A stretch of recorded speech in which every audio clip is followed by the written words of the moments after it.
She was a determined young woman chasing her dreams. She was on her way. She had a lot of ambition. She was a bright light, a shining star.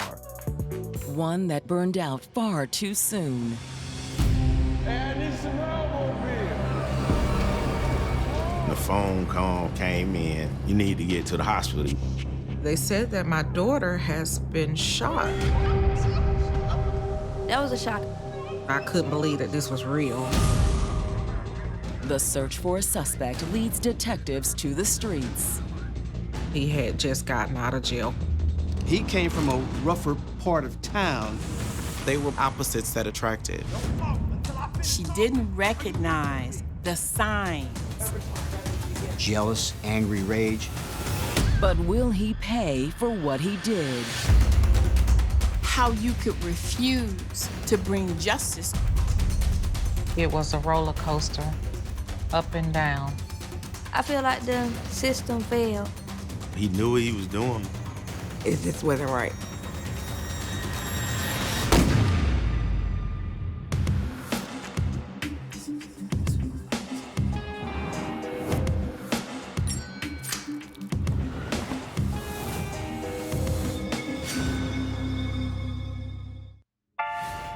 September 13th, 2015.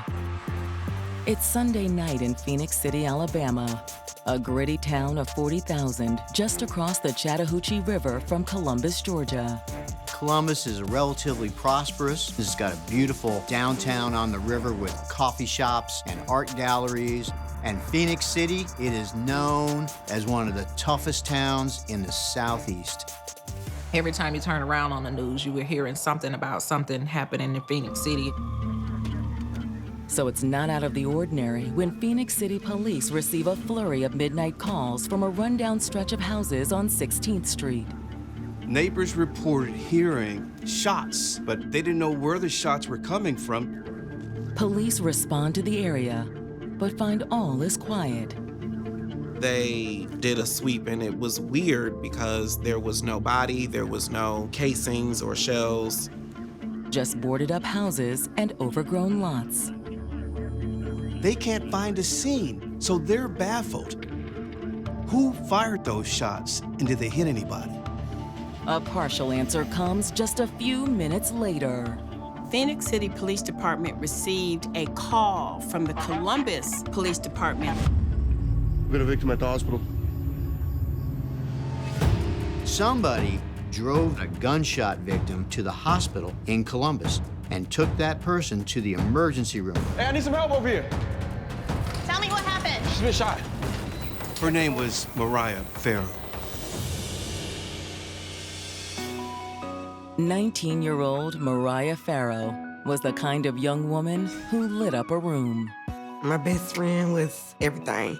She was fun. She was always smiling. She was always positive. She was a very outgoing person. You met Mariah and you didn't know her. You fell in love with her the day you talked to her because she had that kind of personality. She was a genuine friend. She made everybody around her feel like love. Though her parents were separated, Mariah remained close to both of them. They both loved her very much and they would do anything in the world for her. Mariah was my firstborn. Running around the house, getting into everything. I remember a scenario where she just went in my room one day, opened up my powder box and just throwed it everywhere. I mean, her and her brother came out that mug and they were just filled with powder. They come in there laughing like, I don't know what we did up in there. It was just like, okay, I'm gonna let that slide right there. But yeah, she gave me some hell. Mariah meant the world to me. Mariah was everything. She was spoiled. Everywhere I went, if I could take her, she went with me every step of the way. Mariah was also extremely close to her many siblings.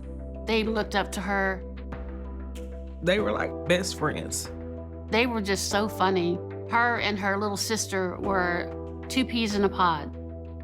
Of course, she was the star because she was old and she liked to run the show. She was always in the spotlight, always wanted to be on camera, always wanted to be on video. Her head-turning good looks always attracted the boys' attention, too. She was this pretty, tall, slender, always smiling girl, and she did get a lot of attention. This girl was beautiful.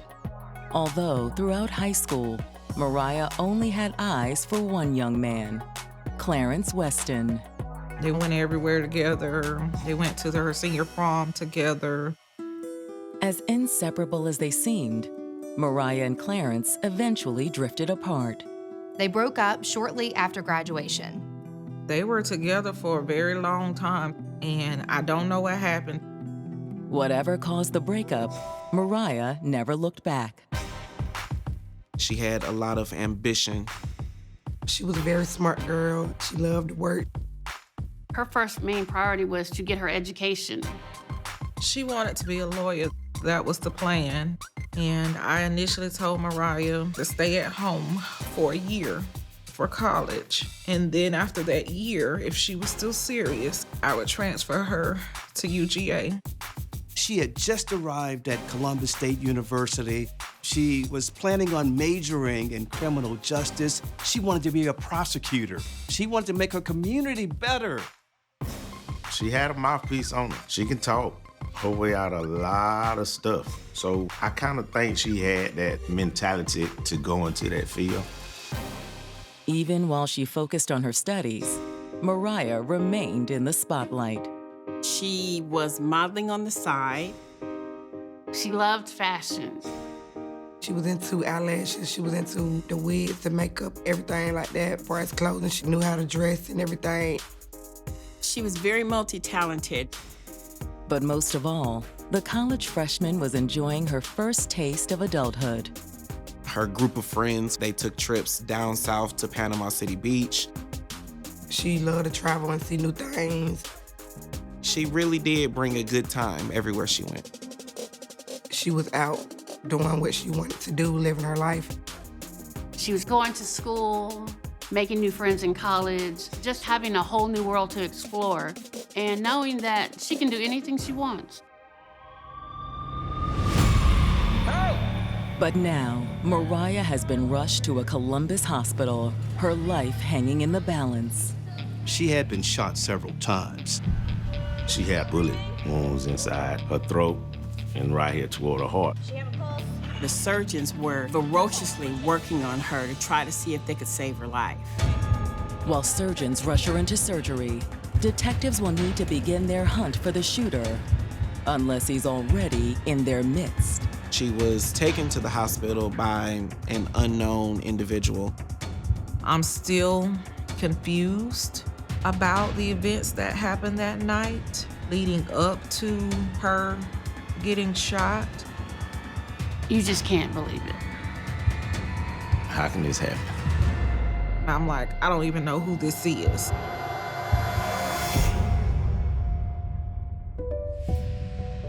After a recent breakup with her longtime boyfriend, 19-year-old Mariah Farrow was focused on her future. She was going to college. She wanted to be a lawyer. She wanted to be somebody. The world could have been her oyster. Help! But now, this promising young woman is fighting for her life. Come on! The phone call came in and they was like, you need to get to the hospital. Your daughter's in surgery. And I said, surgery? What's she in surgery for?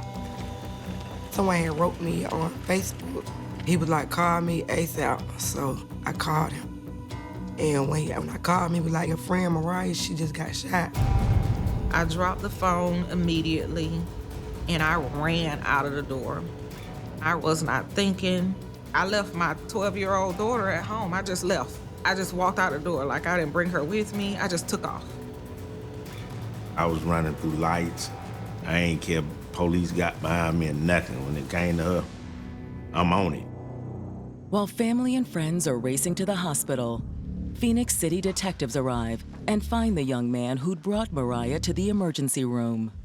There's a witness, witness number one, that must be spoken to. 19-year-old Josh Campbell tells detectives that he'd only just met Mariah.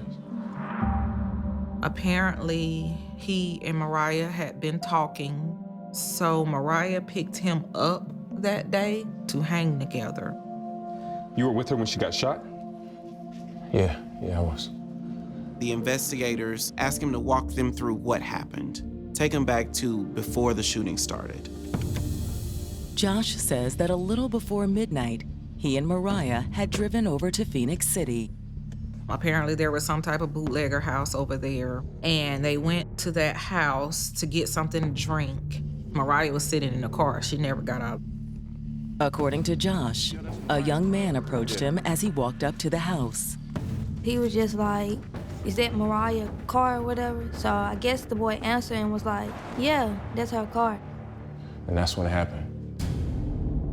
The guy, he got in front of the car and he just started shooting.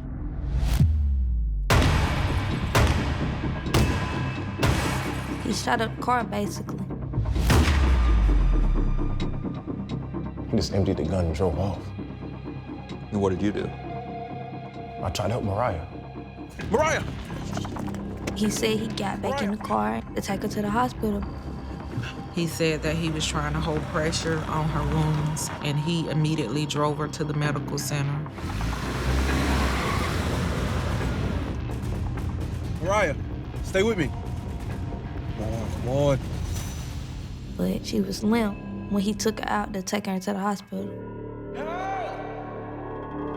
Based on his story, Josh did everything he could to save Mariah. From my understanding, he walked into the emergency room and said, "My girl's been shot." But he's unable or unwilling to help detectives find the shooter. The guy with the gun, can you describe him? Nah, man, it all happened too fast, man. It's a little curious how much he really saw. He is, however, able to confirm the location where the shooting occurred. This particular neighborhood is a kind of a dodgy, sketchy kind of location. It's known for drugs. Maybe they were there to buy him more than just alcohol that night. That's where law enforcement said, "I don't think he's our guy. He has information, and we'll keep an eye on him, but we don't think he's our guy." But can they trust Josh's version of events? After running his name through their database, detectives aren't so sure. He had just gotten out of jail that same night. Josh had been arrested in connection with a series of burglaries. However, he was released on bail that evening. With Mariah still in surgery and sensing that Josh may not be telling them the whole truth, detectives head across the river to Phoenix City and the scene of the shooting. They attempted to canvass, meaning that they were trying to talk to any witnesses, any neighbors, anybody that heard anything. The question is, will they talk to the police? It's a poor neighborhood, a drug-infested neighborhood. Sadly, many times folks in tough neighborhoods just don't want to get involved in the criminal justice system. But this time, the detectives catch a lucky break. There was a guy sitting on his front porch who saw the car drive off shortly after the gunshots. So it was the car that got shot up? No, it was the other car. The shooter? Yeah, must have been. He reported seeing a guy get out of a white car, heard shots, and then that car took off. If true, it appeared unlikely that Josh could have been the shooter. Okay, you say that this was a white car. Yeah. Anything else? No, not really. The neighbor could not see distinctly who the person was. You didn't get a tag number, but nonetheless, it did allow them a very generalized description of the vehicle. Thank you, officer. That ended up being one of the first clues as to what happened and who was involved. While detectives continue their canvass of the neighborhood, the vigil at the hospital continues. Of course, they're worried out of their mind. We had limited information, and we didn't know what to do, but just pray at the time. That's all we could do. I prayed and I prayed and I prayed. Please let her come out of surgery, okay? When the surgeon finally steps into the waiting room to speak with Mariah's parents, it's clear the news isn't good. She didn't make it. I'm sorry. Her wounds were too great, and she died in surgery. Everyone just instantly started crying. Emotions was all over it. This was their baby girl. This was their angel. Take me to my daughter! This was heartbreaking for this family. All that time I had been sitting there praying. She was already gone.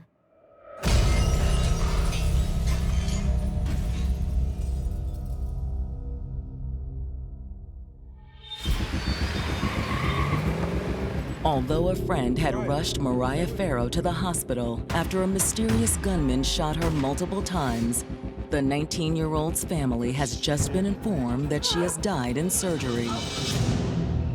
The surgeons who were working on Mariah had done everything that they could. When she came in, she was pulseless and she wasn't breathing. And they worked on her, but they just couldn't bring her back. This was their baby girl. This was their angel. This was somebody that they felt was gonna go out and conquer the world. And at 19 years old, it's over? That's it? Losing a child, that's hard for anybody. But when it's to violence, it's really, really horrible. You get a whole nother department of emotions. You just can't believe it. I need to see my daughter. Ain't nobody trying to let me see my daughter. Take me to my daughter! So I done started getting angry.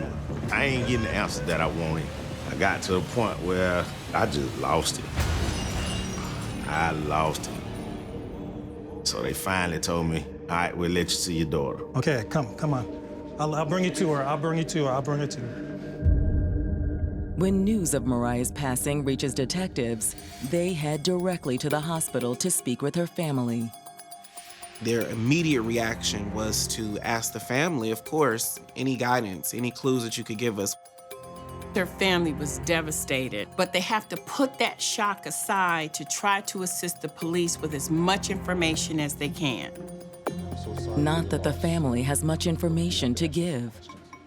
Now, she was brought in by a Josh Campbell. Does that name ring any bells? No, I've never heard of Josh. I'm like, I don't even know who this is. They don't know of anyone who would want to harm Mariah either. She was liked by everybody. She was sweet. She never had a mean thing to say to anybody. And has she ever been in any trouble? No, never. She was respectful. Mariah knew wrong from right, and she knew good from bad. She was a great person. We was never just on any drum or anything. Mariah was a responsible individual. She kept up with her studies. Do you know if she took any drugs? Absolutely not. Drugs did not play a part in the kind of life Mariah was creating for herself. In fact, Mariah's father mentions a recent change of heart she'd had toward pursuing a relationship with God. She called me that weekend, and she said, Dad, I want to go to church. So, you know, my eyes got this big. I'm like, you want to go to church? It was so out of the ordinary for her. They had not been to church together in years. I'm like, okay, I see. I'll be waiting on you. So Sunday came, she knocking on the door on time and everything. He was just happy to have been able to spend that time and celebrate that time at church with his daughter. You have to understand, Mariah's family is very, very deep-rooted in the church. Her grandfather was a pastor. Her uncles and them, they all sang in the choir from the time they were little. And then in church, she said the most amazing thing to me. She happened to make this statement about she wanted to do better. She wanted to be better. And he didn't quite understand what she meant by that statement. But now Mariah's father believes he does understand. She probably had a premonition, but she didn't know what that premonition was. And she probably was trying to get right. You know, some people say you feel like when something finna happen to you. So I'm guessing she had that feeling. And then hours later, she's dead? It's chilling. The question for detectives is what might have caused Mariah's strange premonition. The family was aware that she was going through some things, through some sort of stress, and was a little concerned, maybe not quite herself. And what kind of things? Her and her ex, Clarence, they broke up. They were together all the time, and then all of a sudden, they weren't together anymore. Something just didn't feel right. And according to Mariah's mom, it went deeper than just a feeling. She mentioned that he was abusive.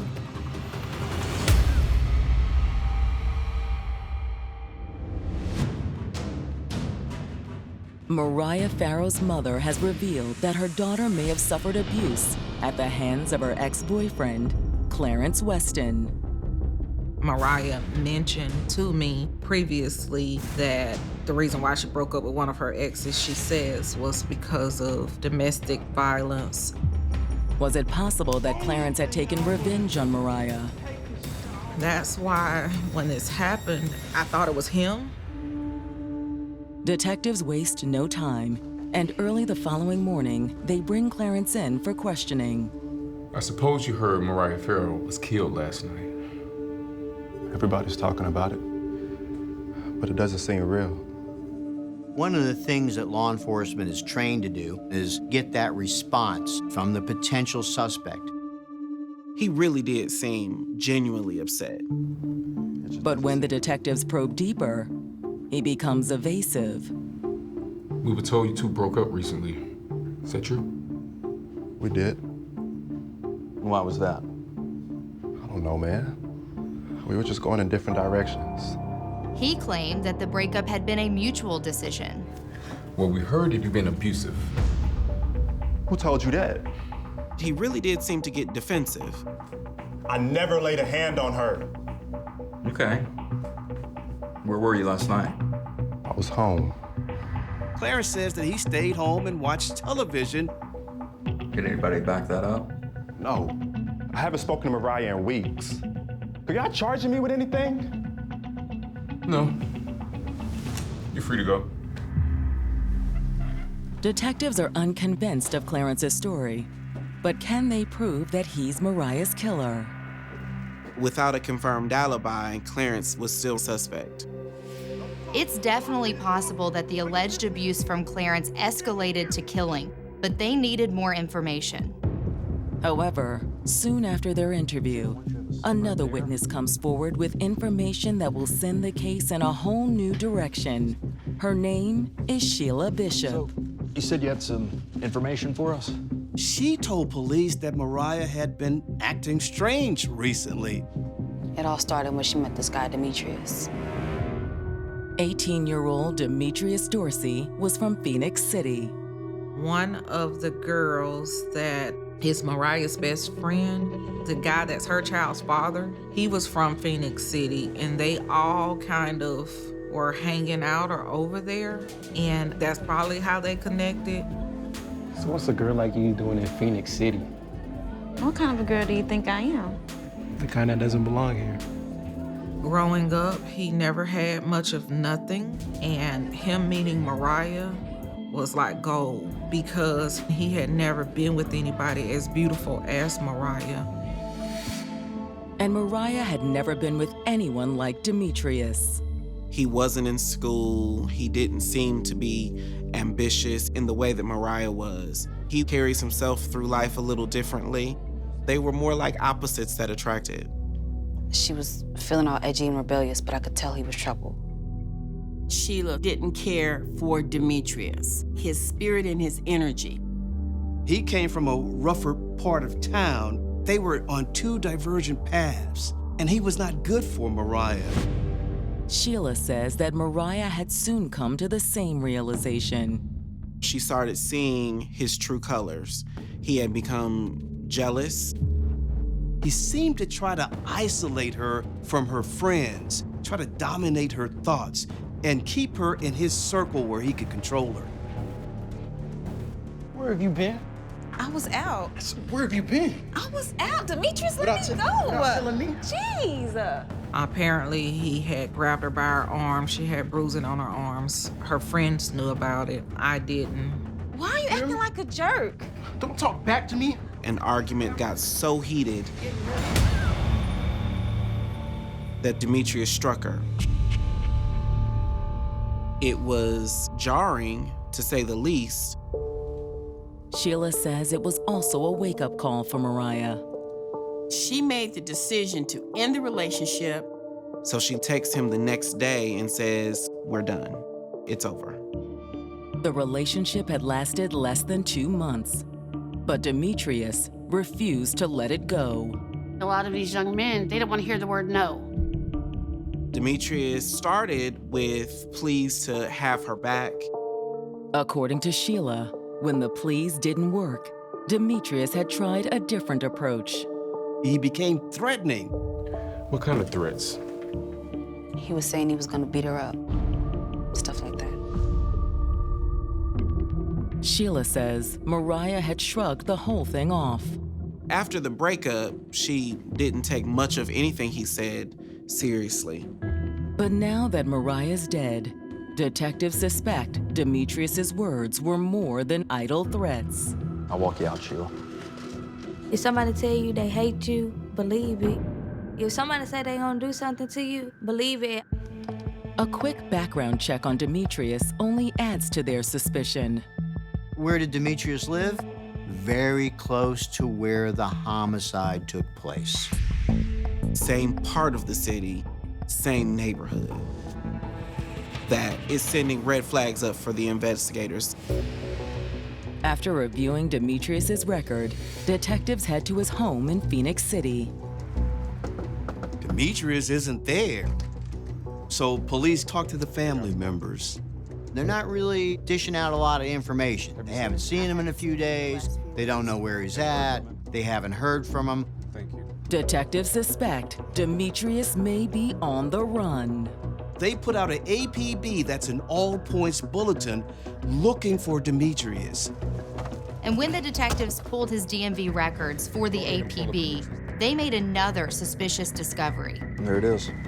Demetrius's vehicle was a match for the vehicle that the eyewitness described the night of the gunshots.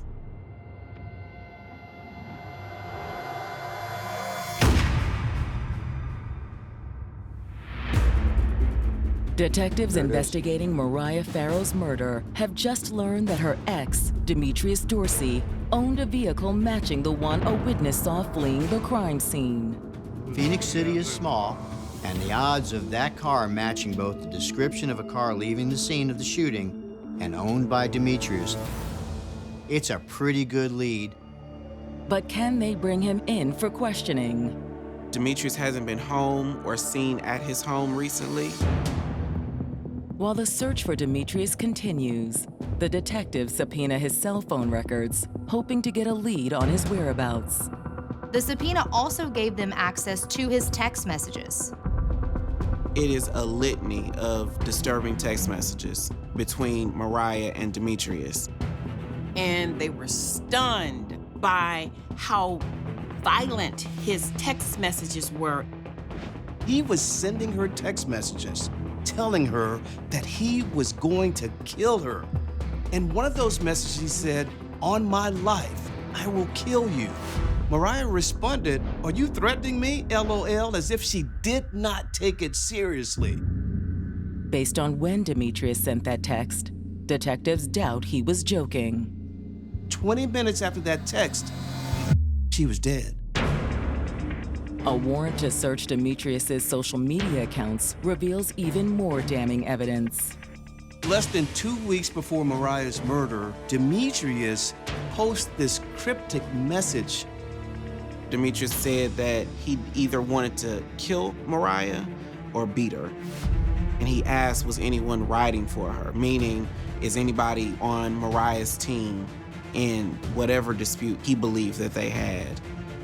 What was so interesting in this case is Demetrius Dorsey was silly enough to post on his social media his intentions to hurt Mariah.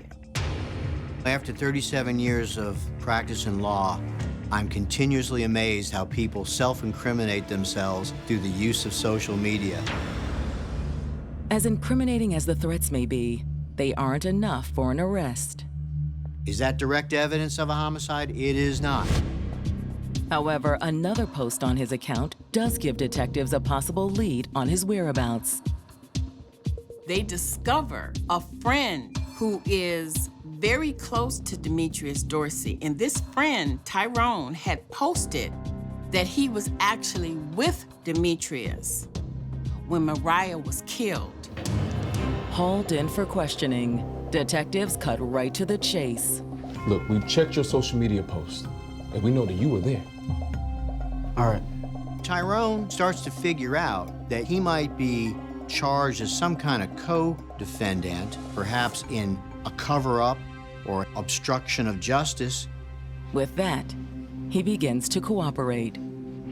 Demetrius, he had it bad for that girl. Tyrone told police that Demetrius was very upset over their breakup and how he wants revenge.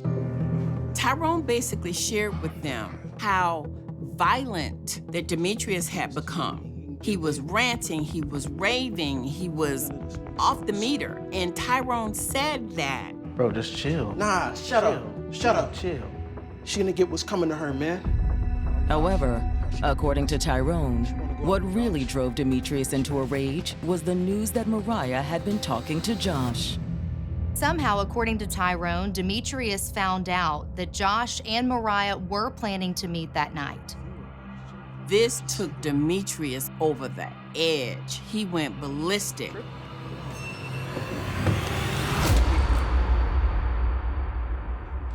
She's dead. Demetrius storms out, and Tyrone, in good conscience, thought it best to go with him and hopefully prevent him from doing something that he would regret. Tyrone says that he and Demetrius drove over to the house on 16th Street, figuring Josh would turn up sooner or later. It was where all the teens in Phoenix City went to get liquor. They waited outside the house for some time. Tyrone said that when Mariah and Josh pulled up, Demetrius got out of the car. So did Josh. As Josh walked up to the porch, Demetrius approached the car. While she was sitting in the car, Demetrius shot through the windshield and killed her. How's that for LOL? Something broke in him. He could not handle the rejection. What started out as, "Can I have you back?" became, "If I can't have you, nobody can." Tyrone says he saw the whole thing. Tyrone told the police that he heard 3 quick, in succession shots and realized that Demetrius had shot Mariah. But there's still one more thing that detectives need. He gives police the address to where Demetrius is staying. They go to that location and they arrest him. But when they get him back to the precinct, he lawyers up. He refuses to talk to the police. The detectives inform Mariah's family that a suspect is in custody. Investigators are convinced this is the guy. I was relieved that they had caught him because I didn't want him out there on the streets. But the family is shocked to learn his identity. We didn't know about him. Nobody knew about him. Out of all the male friends that she had, that was the one guy I never met. She underestimated how dangerous Demetrius really was. She thought that he couldn't possibly want to harm her, that he just was making idle threats. But they weren't idle threats. Mariah was the type of person that she felt like she could save anybody. And that was part of her problem. And I mean, I feel like she inherited a portion of that, but she always felt like she could help somebody out, even the person that's at their lowest. Which may have led to her not being self-protective, defensive. I just wish she would have took him serious, like real serious. But now that the family and the prosecutors know all about Demetrius, they're determined to see that he faces serious consequences. The family wanted the death penalty in this case. They wanted it badly. I wanted justice for her. But will Mariah's family get the justice they long for? I was angry that it was taking so long. We really didn't know what the outcome was gonna be. It just wasn't right.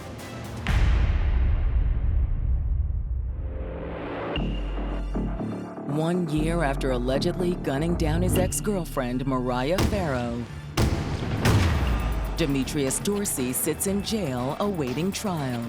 This was a capital murder case. So worst case scenario, he could have gotten a death penalty. But Demetrius will have to stand trial first. It was taking so long to get him to court. It's like every time we turned around, his lawyer was saying he needs a mental health exam because he's not in his right mind. Every time we were thinking that we were going to go to trial, something happened where he had to be reevaluated. We were getting a little aggravated because every time you turned around, it was something else. One thing that I can say is that when Mariah passed away, I did not know how many people she was loved by until she was gone. People that I didn't even know. One friend messaged me. She vaguely went to school with Mariah at Columbus State. And she said that Mariah didn't even know her, but Mariah knew something was going on with her. And she said that Mariah helped her, and she didn't even know her. That's just the type of person that Mariah was, always trying to help somebody else. I want to know what really happened, and then again, I don't want to know. I think if I really know what happened, I think it'll hurt me more. Mariah was his heart, and a daddy's love for his daughter is always special. And they had such a beautiful relationship. I remember us talking and looking at him and looking at the pain in his eyes. And you could see it all over him. I mean, in his body language, everything. The hurt was so bad. He's dealing with it, but I know on a daily basis, it hurts him. Mariah's family soon faces another devastating blow. The prosecutor's star witness decides not to speak at the trial. Tyrone backs out.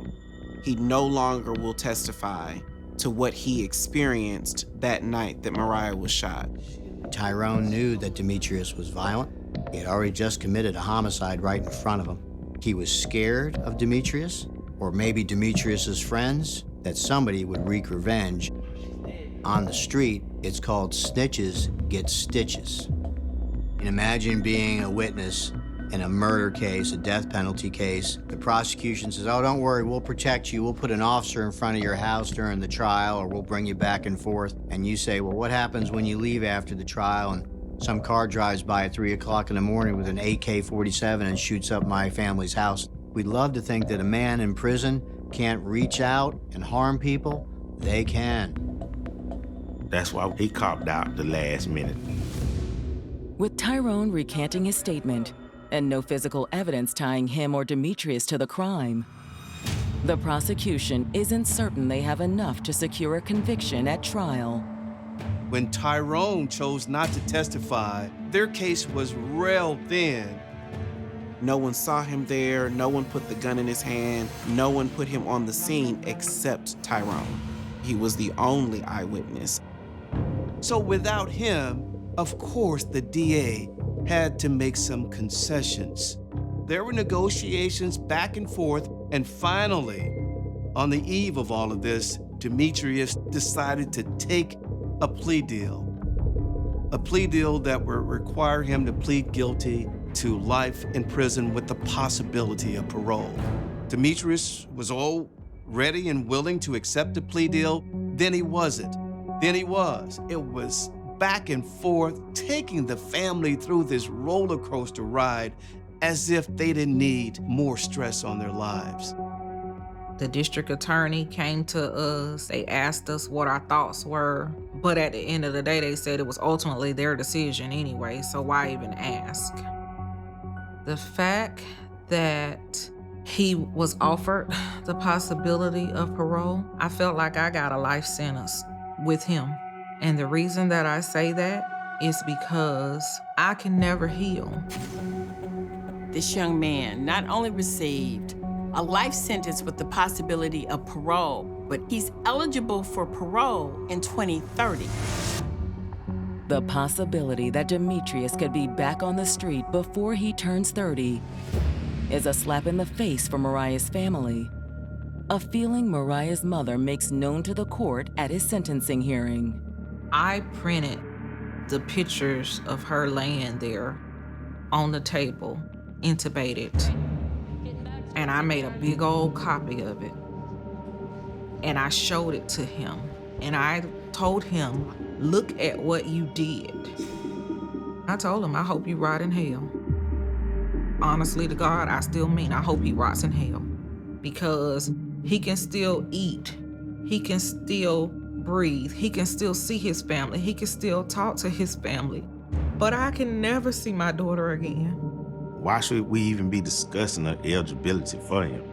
Well, he knew what he was doing when he was talking about he gonna do it, so why would you want him back in society? It never ends. Although he's in jail right now, he's still using his phone. He has a phone in the jail that he's using, and he's still posting on social media and talking about how the wait is, almost over and how he's gonna get out and all of this different stuff that he's posting. So he's just confident that he's gonna be out soon. I'm sitting there, like, how is he on Facebook posting all this stuff? And we done told the sheriff department that, hey, his account is still active. He's still posting stuff. And what is y'all doing? I've emailed, I've called, I've asked to even go as high as the commissioner for the Alabama Corrections, but he has been constantly on social media, constantly posting, just living life as if nothing has happened.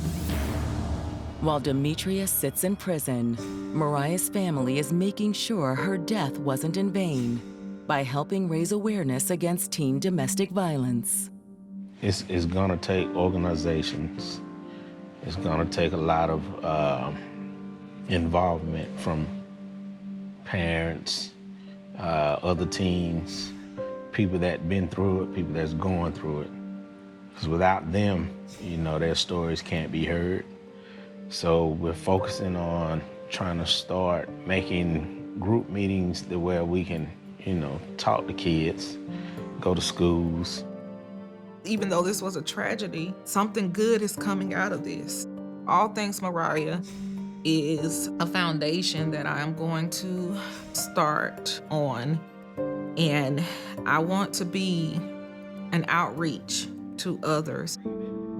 People don't know about the large percentage of teenagers, 14 to 18, that are victims of domestic violence within their own peer group.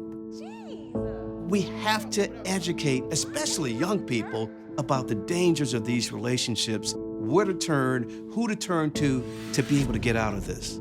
If you're getting abused, let somebody know. Go to your parents, they can help you the most. It's not cute to be in a relationship where your partner is saying, I'm gonna hurt you, I'm gonna kill you. If someone threatens you, don't take it lightly. If someone says that they're gonna do it, trust it. Take nothing for granted, nothing. And that's my message to everyone. Take nothing for granted, because one day it could be you. We have to teach these kids what it means to be a man. And being a man isn't possessing a woman or being jealous over a woman or not being able to accept that she doesn't want to be with you. Rejection is part of the world. I mean, it's like breathing. I don't care who you are, you will be rejected in life. Involvement is the key. Kids hate when your parents are all in your business, but we're in your business for a reason. It's not that we trying to just be nosy or whatever, but we need to know if something happened. While Mariah's parents focus on outreach, her younger sister is following in her footsteps. Despite everything. Her sister has continued to push forward. She graduated high school with a 3.8 GPA. She's finishing up her first year of college. She was majoring in criminal justice.